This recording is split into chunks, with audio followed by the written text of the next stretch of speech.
So Ram Ram বন্ধুরা, চলে এসেছি এটা আমার ফার্স্ট ব্লগ নিয়ে। এটা আমার ফার্স্ট ব্লগ, আর একটু সাপোর্ট করো। তো এখন বাজে 4:15, আমরা চলে এসেছি রামের মন্দিরে। জয় শ্রীরাম। তো রামের মন্দিরে প্রথমে দর্শন নিয়ে আমি বেরিয়ে যাবো মর্নিং ওয়াকের জন্য। মর্নিং ওয়াকে আজকে আছে 5 কিলোমিটার রানিং, তারপর সাপাটে। চলো শুরু করা যাক। জয় শ্রীরাম, জয় শঙ্কর। এইদিকে গিয়ে এখন আমি রানিংয়ে যাব। তো চলো তোমাদের সাথে রানিংটা শেয়ার করি। চলো, জয় শ্রীরাম।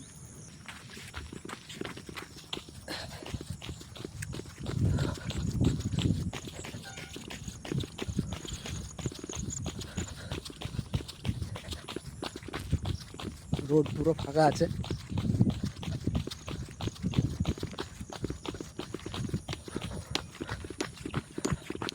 আমি সাপাটে মারবো, কমপ্লিট করবো সাপাটে, পুরো এক রাউন্ডে 30 মারবো।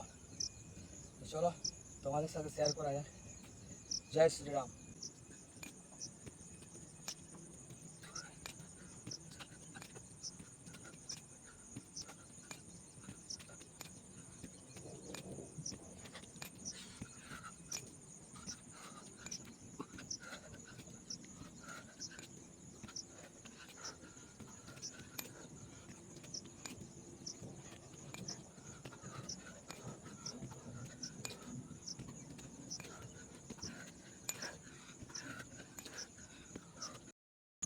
সো গাইজ, আমি যখন এসেছিলাম তখন পুরো অন্ধকার ছিল, আর এখন দেখো পুরো একদম ভোর হয়ে গেছে।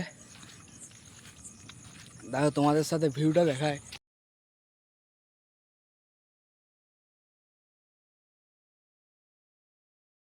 দেখো ভিউটা একদম মারাত্মক, সেই লেভেলের ভিউ, একদম মানে কী বলবো। দেখো তোমরা ভিউটা দেখো, মারাত্মক ভিউ, সুন্দর না? নাইস। আমি তো প্রতিদিনই আসি এইখানে এরকম এই সময় ভোরবেলায়।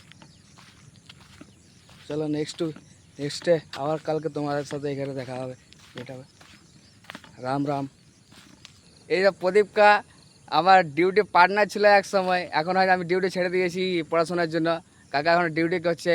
অনেক দিন পর রাস্তায় কাকার সাথে দেখে খুব আনন্দ হলো আমারও। কাকাও খুব এক্সাইটেড আমাকে নিয়ে। যতদিনেরই হই, 1 মাসেরও হলেও আমাদের রিলেশনশিপটা এমন ছিল, মানে একদম ভাইয়ের মতো রিলেশন ছিল। যত সে আমার কাকা। তো ঠিক আছে, তোমাদের আশীর্বাদে কাকাও ঠিক আছে, আমিও ঠিক আছি।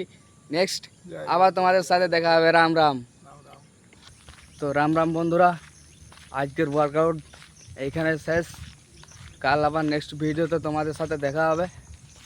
আর গাইজ একটু প্লিজ লাইক, কমেন্ট, শেয়ার করে একটু সাপোর্ট করে দিও। জয় শ্রীরাম, জয় শঙ্কর। আবার কাল তোমাদের সাথে দেখা হচ্ছে।